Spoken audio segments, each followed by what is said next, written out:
नमः संस्कृत मित्राणि प्रिय संस्कृत छात्र छात्री समस्तंकु आजिर एही क्लास टी रे स्वागत एवं अभिनंदन। प्रिय छात्र छात्री आज आमे एही विसर्ग संधिर भाग द्वितीय को पढ़िबा भाग 2 को पढ़िबा। तो समस्ते निज निज सांगसाथी माननकु आमर एही चैनल रो लिंक टी को शेयर करनियो। जो माने मध्य आमर एही चैनल को नुआ भाबरे आसी अच्छा चैनल टी को सब्सक्राइब करनियो। तो आमे पूर्वरु स्वर संधि व्यंजन संधि एवं एही विसर्ग संधिर भाग 1 को मध्य पढ़ी सारिछा। तो जो माने सही वीडियो गुड़िक देखि ना तो समस्ते जाई आमर एही चैनल रो प्लेलिस्ट को जाई देखि परिबो बा आमर एही वीडियोटी रो डिस्क्रिप्शन रे मध्य एहार एही वीडियो गुड़िकर लिंक दिया होईछि। तो समस्ते रेडी हो जाओ। आज आमे विसर्ग संधिर भाग 2 को पढ़िबा। सेथिरे आमे किछिटा नियम को जानिबा एवं अभ्यास करिबा। प्रिय छात्र छात्री आमे पूर्वरु एही विसर्ग संधिर चारोटी नियम को भाग 1 रे पढ़ी सारिछा। आज आमे पंचम नियम को पढ़िबा। तो एही पंचम नियमटी अछि आकार विसर्ग परे जदि मृदु व्यंजन आसे आमे मृदु व्यंजन कहिले कोन ताहा आमे पूर्व रे पढ़ी सारिछा। मृदु व्यंजन कहिले वर्गर तृतीय चतुर्थ एवं पंचम वर्ण ता सहित य र ल एवं व एवं ह एमानंकु मृदु व्यंजन बोली कहा जाए। तो यही मृदु व्यंजन जदि आसे कौन आसे मृदु व्यंजन जदि यही आकार विसर्ग परे मृदु व्यंजन आसे तेबे विसर्गर लोप हो जाए। तो देख गोटे उदाहरण अछि बालिकाहा। तो बालिकाहा रे कौन अछि आकार विसर्ग रही। आकार विसर्ग परे कौन आसे मृदु व्यंजन आसे। मृदु व्यंजन कहिले देख वर्गर तृतीय चतुर्थ पंचम वर्ण ता सहित य र ल व एवं ह एमानंको मृदु व्यंजन कहा जाए। तो वर्गर तृतीय चतुर्थ वर्ण रे ग आसुची बा नहीं। क वर्गर तृतीय वर्ण हेउची क ख ग। तो ग वर्गर तृतीय वर्ण अटे। तो यह गोटे मृदु व्यंजन अटे। तो सही परि स्थल रे आकार विसर्ग परे जदि कौन आसे मृदु व्यंजन आसे तेबे एही विसर्गर लोप हो जाए। एही विसर्ग आउ रहिबो नाही। तेबे कौन हो जिवो बालिकाहा जुग गायन्ति बालिका गायन्ति कौन हेबो बालिका गायन्ति। तो सेपरि अन्य उदाहरण अछि देख एही उदाहरण गुडी को समस्ते निजे निजे करबा पई चेष्टा करिवो। मेघाहा जुग गर्जन्ति कौन हेबो मेघा गर्जन्ति। तो यही जो विसर्ग रही यही विसर्ग कटिଯିव। तापरे मयूराहा जुग नृत्यन्ति। तो मयूराहा रे जो विसर्ग लगी यही विसर्गटी आउ रहिबो नाही। मयूरा नृत्यन्ति हेबो। विहगाहा जुग डयन्ते विहगर अर्थ होछि पक्षी माने उडुछन्ति। तो विहगाहा रे जो विसर्ग अछि यही विसर्ग आउ रहिबो नाही। विहगा डयन्ते। कृषकाहा जुग हृष्यन्ति। तो ए सबु निजे निजे करिया पई चेष्टा करिवो। परवर्ती नियम को देख नियम संख्या 6 अकार आकार भिन्न कोनोसी स्वरवर्ण परे कौन आसे विसर्ग आसे तापरे जदि पुणी कोनोसी गोटे स्वरवर्ण आसे तेबे एही जो विसर्ग रही एही विसर्ग को रकार हेबो। तो गोटे उदाहरण नहीं कि आमे भलो भाबे बुझिबा। देखो गोटे कौन अछि एठी रे उदाहरण नृपति ही जुग अगच्छत अछि कौन अछि नृपति ही जुग अगच्छत। तो नृपति ही रे कौन अछि ह्रस्व इकार ती अच्छी। तो ह्रस्व इकार परे कौन आसुची विसर्ग आसुची। तो यहाँ को आम कौन कहिबा अकार आकार भिन्न कौन स्वरवर्ण ता उपरे विसर्ग। अकार आकार भिन्न स्वरवर्ण कहिले ह्रस्व इकार ठू आरंभ करी ओकार पर्यंत तो समस्त को अकार आकार भिन्न स्वरवर्ण कहाजिबो। तापरे जदि कौन आसे विसर्ग आसे तापरे पुणी स्वरवर्ण आसे कौनसी तेबे एही परि स्थल रे एही जो विसर्ग रही एही विसर्ग को कौन हेबो रकार हेबो। तो रकार जदि हुए तेबे कौन हो आमर संधिटी नृपति ही जुग अगच्छत अछि। तो नृपतिरगच्छत कौन हो नृपतिरगच्छत। तो यहाँ को कौन होछि र हो जाउछि। तो र हो गले कौन हेबो नृपतिरगच्छत। हलन रकार परे जदि पुणी अ आसुछि तो अगच्छत अछि। तो हलन रकार अ मिसी गले कौन हेबो र हेबो। तो नृपति ही जुग अगच्छत नृपतिरगच्छत। तो नृपतिरगच्छत एही परि नियमटी हेबो। तापरे अछि कवि ही जुग अलिखत अछि। कवि ही जुग अलिखत रे कौन रही कवि ही रे ह्रस्व इकार विसर्ग रही। ह्रस्व इकार विसर्ग परे कौन आसुची कौनसी स्वरवर्ण आथिले कौन हेबो एही विसर्ग को रकार हेबो। तो कवि ही जुग अलिखत कवि र लिखत कौन हेबो कवि र लिखत। तो नियम को भल भाबे बुझी नब जे अकार आकार भिन्न स्वरवर्ण परे जदि विसर्ग आसे तो एठी जहाँ मध्य दिया सब अकार आकार भिन्न स्वरवर्ण परे विसर्ग रही। देख उकार परे विसर्ग अछि, दीर्घ इकार परे विसर्ग अछि, ह्रस्व इकार परे विसर्ग अछि, ओकार परे विसर्ग रही। तो ओकार परे विसर्ग, इकार परे विसर्ग, तो ए सबू उदाहरण गुड़िक अकार आकार भिन्न स्वरवर्ण सहित विसर्ग रही।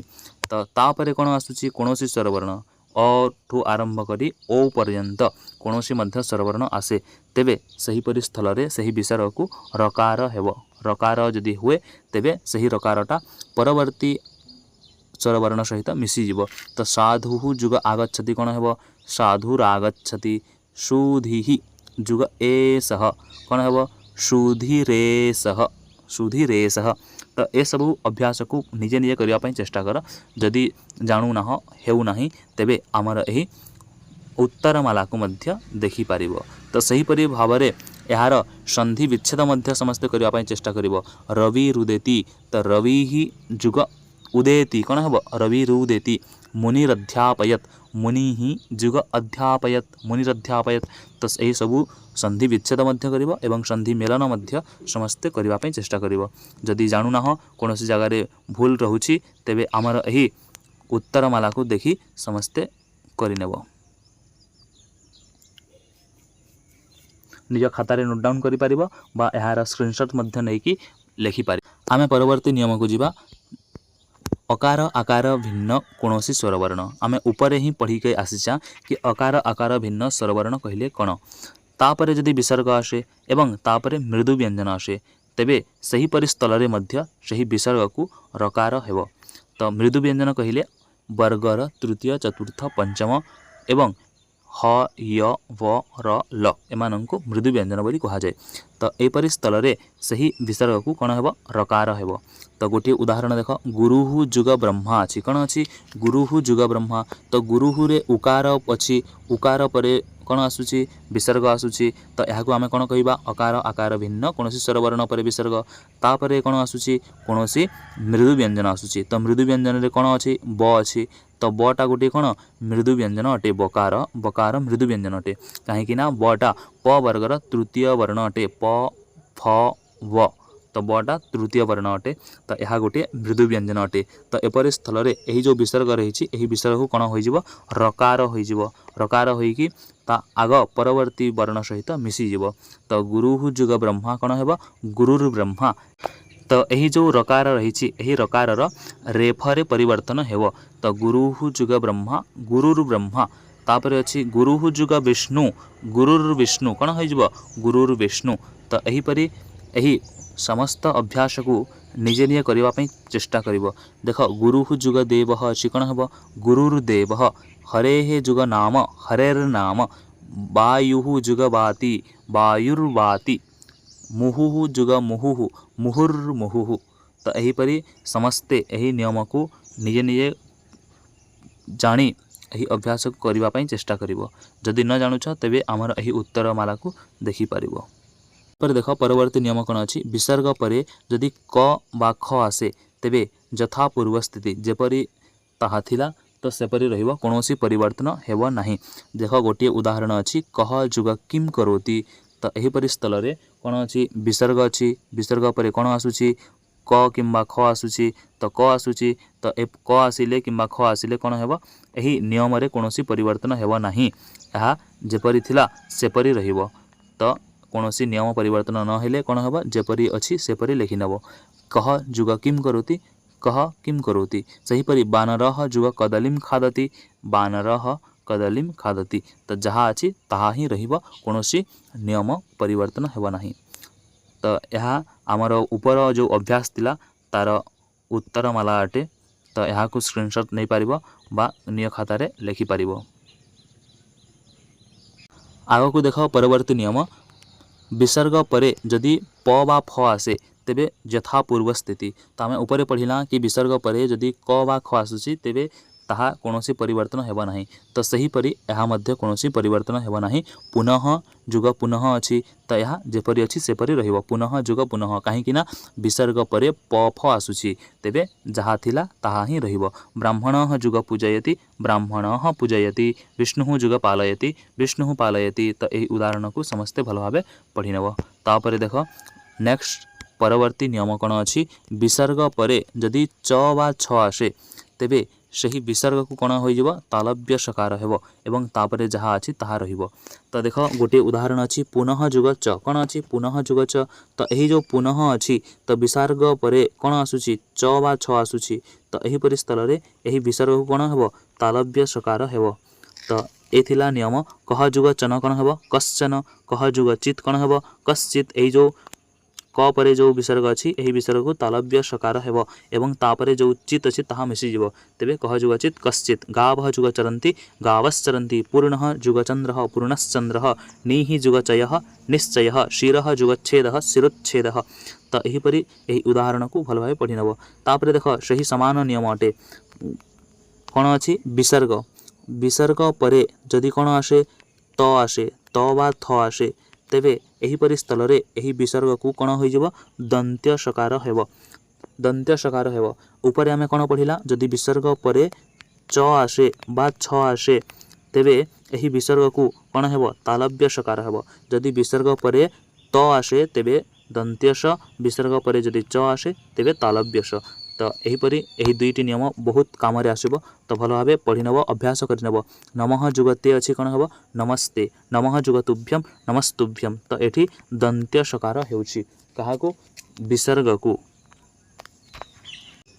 तापर देख परवर्ती नियम कौन अच्छी विसर्ग परे जदि तालव्यस मूर्धन्यास दंतस जदि आसे तेबे पूर्व स्थिति रहिबो पूर्व स्थिति अर्थात ताहा कोनोसी परिवर्तन हेबा नाही। जेपरि नमः जुग शिवाय अच्छी तो विसर्ग परे कौन आसुची तालव्यस आसुची कोनोसी मध्य स जदि विसर्ग परे कोनोसी मध्य स आसे तेबे सेठी कोनोसी नियम रहिबो नाही जहाँ थिला सेहीपरि लिखि नबा नमः जुग शिवाय रहिबो।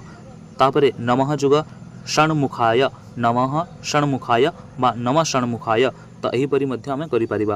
तापरे नमः जुग सूर्याय नमः सूर्याय वा नमः सूर्याय। तो एतिकिरे यही विसर्ग संधिर सबु नियम सरिला।